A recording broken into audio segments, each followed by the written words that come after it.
Pakistan, Bangladesh, Myanmar সবগুলো দেশেই একাধিক সামরিক অভ্যুত্থান হয়েছে। ব্যতিক্রম কেবল প্রতিবেশী ভারত।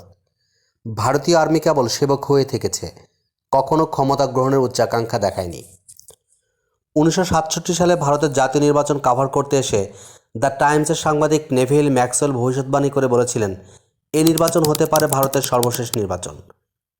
সেই সময় শুধু ম্যাক্সওয়েল না, অনেকেই মনে করেছিলেন ভারতের সামরিক শাসন সময়ের ব্যাপার। কিন্তু ভারত আজও তাদের গণতান্ত্রিক কাঠামো ধরে রেখেছে। বর্তমান বিশ্বের সবচেয়ে বড় গণতান্ত্রিক দেশ এখন ভারত। শুধু তাই নয়, ভারত সামরিক শাসনের পথ চিরতরে বন্ধ করে দিয়েছে, যার ফলে ভারতের সামরিক অভ্যুত্থানের সম্ভাবনা শূন্যের কাছাকাছি। ভারতের রাজনীতি, গোয়েন্দা ও সেনাবাহিনী কেমন মন্ত্র বলে বশীভূত, কী বা তাদের গোপন তত্ত্ব, চলুন জেনে আসি। 1958 সালে পাকিস্তানে আইয়ুব খানের নেতৃত্বে সেনা অভ্যুত্থান হয়। এটাই তৎকালীন ভারতের প্রধানমন্ত্রী জওহরলাল নেহরুর জন্য একটা অ্যালার্ম বেল ছিল। তিনি সেনা অভ্যুত্থান থেকে শুধু নিজেই সুরক্ষা থাকতে চাননি, বরং ভবিষ্যৎ প্রজন্মকেও সুরক্ষিত করতে চেয়েছিলেন।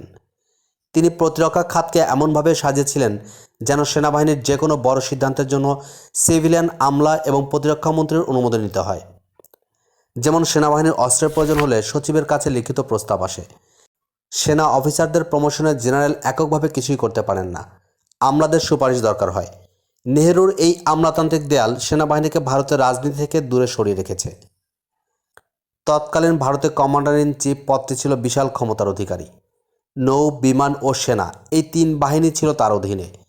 নেহরু এই পদটি বিলুপ্ত করে নৌ, বিমান ও সেনাবাহিনীর জন্য পৃথক তিনজন প্রধান নিযুক্ত করলেন, যার ফলে তিন বাহিনীর শক্তি নিয়ে কোনো একক জেনারেল শক্তিশালী হবার পথটি বন্ধ হয়ে যায়, যা অভ্যুত্থানের ঝুঁকি কমিয়ে দেয়। তখনকার কমান্ডার ইন চিফ ত্রিমূর্তি ভবনে থাকতেন। নেহরু ওই ভবনটিকে নিজের সরকারি বাসভবন বানিয়ে ফেললেন।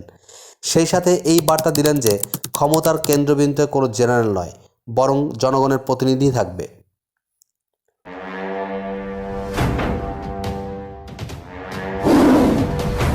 প্রধানমন্ত্রী দাপুটে হলে সহজে সেনাকু হতে পারে না। ভারত নেহরুর মতোই দাপুটে সব প্রধানমন্ত্রী পেয়েছে। সেনাবাহিনীর প্রতি রাজনীতিবিদদের স্পষ্ট বার্তা, তোমরা ব্যারাকের লোক, ব্যারাকে থাকবে।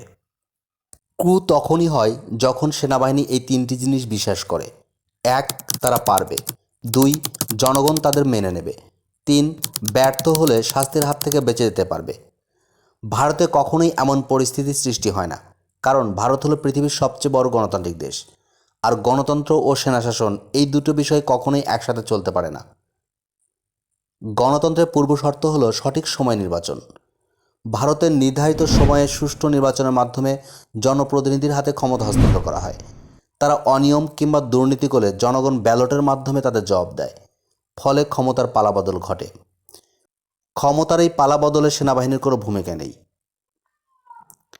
বিশাল আয়তনের কারণে ভারত সেনাকু থেকে নিরাপদ। দেশটিতে 28টি রাজ্য ও 8টি কেন্দ্রশাসিত অঞ্চল রয়েছে।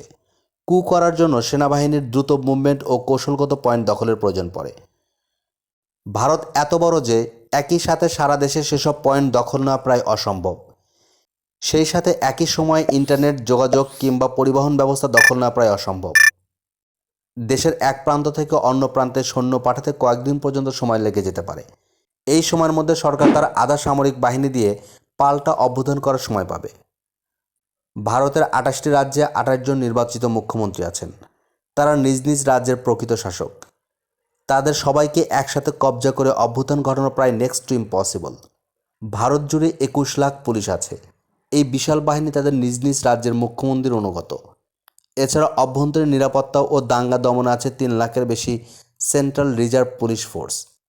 সীমান্ত পাহারার জন্য আছে 2,65,000 বিএসএফ।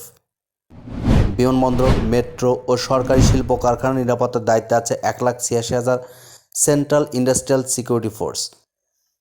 চীনা সীমান্তে আছে 90,000-এরও বেশি ইন্দো তিব্বত সীমান্ত পুলিশ। সন্ত্রাসবাদ দমনের জন্য 10,000-এরও বেশি ব্ল্যাক ক্যাট কমান্ডো।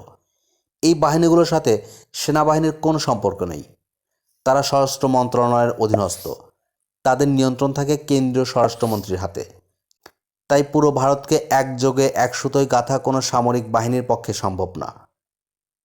আর্মিতে মোটামুটি দুটো ভাগ আছে: 1 অফিসার, 2 সৈনিক। অনেক সময় সৈনিকদের আবেগকে কাজে লাগিয়ে অফিসাররা সেনা অভ্যুত্থানের চেষ্টা করেন। ইন্ডিয়ান আর্মিতে এটা প্রায় অসম্ভব। ব্রিটিশ পিরিয়ডে সমগ্র ভারত থেকে নয়, বরং কিছু অঞ্চলের কিছু গোষ্ঠীর লোকদের যুদ্ধের জন্য বেশি উপযোগী মনে করা হতো। স্বাধীনতার পর নেহেরু এবং পরবর্তীতে অন্য প্রধানমন্ত্রীরা এই ধারা থেকে বের হয়ে এসেছেন। বর্তমানে ইন্ডিয়ান আর্মিতে অঞ্চলভিত্তিক আধিপত্য অনেকটাই কমে গেছে, যার ফলে কোনো জেনারেল যদি বিদ্রোহ করতে চান তাহলে জাতিগত বা গোষ্ঠীগত আবেগ কাজে লাগিয়ে সবাইকে একত্র করতে পারবেন না। তামিল সৈন্যরা একজন পাঞ্জাবি অফিসারের ডাকে সাড়া দিয়ে নিজের ক্যারিয়ার বিসর্জন দিতে চাইবেন না। এদিকে ভারতের শক্তিশালী আর্মার ডিভিশন বা ট্যাঙ্ক রেজিমেন্টগুলো পাকিস্তান সীমান্তের মোতায়েন থাকে। রাজধানী দিল্লির আশেপাশে এমন কোনো আর্মার ডিভিশন নেই যা খুব দ্রুত রাজধানীতে পৌঁছে সংসদ ভবন দখল নিতে পারে। এমনকি দিল্লির আশেপাশে যে আধা সামরিক বাহিনী আছে সেগুলোও ছোটোখাটো সেনা বিদ্রোহ দমনে যথেষ্ট। চৌকস গোয়েন্দা বাহিনী থাকলে কু আটকানো সহজ হয়। ভারত এখানেও এগিয়ে। ভারতের প্রধান গোয়েন্দা সংস্থা আইবিএ বা ইন্টেলিজেন্স ব্যুরো দেশের অভ্যন্তরীণ নিরাপত্তার বিষয়ে কড়া নজর রাখে, আর দেখে দেশের বাইরের বিষয়গুলো। এই দুটো সংস্থাই সরাসরি প্রধানমন্ত্রীর দপ্তরের অধীনে। সেনাবাহিনীর নিজস্ব গোয়েন্দা সংস্থা আছে যার নাম মিলিটারি ইন্টেলিজেন্স। এটি কেবল যুদ্ধ সংশ্লিষ্ট বিষয়গুলো নিয়েই কাজ করে, যার ফলে দেশের ভিতরে কী ঘটছে, কোন জেনারেল গোপনে কী বৈঠক করছেন তা প্রধানমন্ত্রীর কাছে দ্রুত পৌঁছে যায়। গোয়েন্দা নজরদারির এই সাফল্য সেনা বিদ্রোহকে অঙ্কুরেই বিনাশ করে দেয়।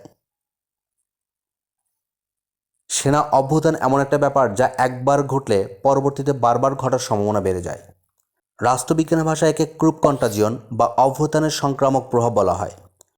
মানে একবার ক্রু হওয়া মানে আরও একাধিকবার ক্রুর দরজা উন্মোচিত হয়। যেসব দেশে একবার ক্রু হয়েছে, যেমন বাংলাদেশ, পাকিস্তান কিংবা থাইল্যান্ড, সেখানে রাজনীতিবিদরা সেনাবাহিনীকে ভয় পায়। এই ভয়কেই পুঁজি করে সেনাবাহিনী বিদ্রোহ করতে উৎসাহিত হয়। কু হওয়ার ক্ষেত্রে আদালতের একটা বড় ভূমিকা আছে। ভারতের বিচার ব্যবস্থা এতই শক্তিশালী যে সেখানে কোনো সামরিক জান্তার পক্ষে সেখানে বৈধতা পাওয়া প্রায় অসম্ভব। পাকিস্তান কিংবা মায়ানমারের আদালত সামরিক শাসনকে প্রয়োজনের তত্ত্ব দিয়ে বৈধতা দিয়েছে, কিন্তু ভারতের সুপ্রিম কোর্ট বহুবার প্রমাণ দিয়েছে যে সবার আগে সংবিধান। তাই কোনো জেনারেল ভারতের ক্ষমতা দখল করলেও তার আইনি বৈধতা পাওয়া প্রায় অসম্ভব। কিন্তু সব কিছু ছাড়িয়ে ভারতীয় সেনাবাহিনীর দেশপ্রেম এমন পর্যায়ে যে তারা সেবক হিসেবে পরিচয় দিতেই গর্ববোধ করে। এছাড়া ভারত বুলেট আর ব্যালটের লড়াইয়ে সবসময় ব্যালটকেই বেছে নিয়েছে।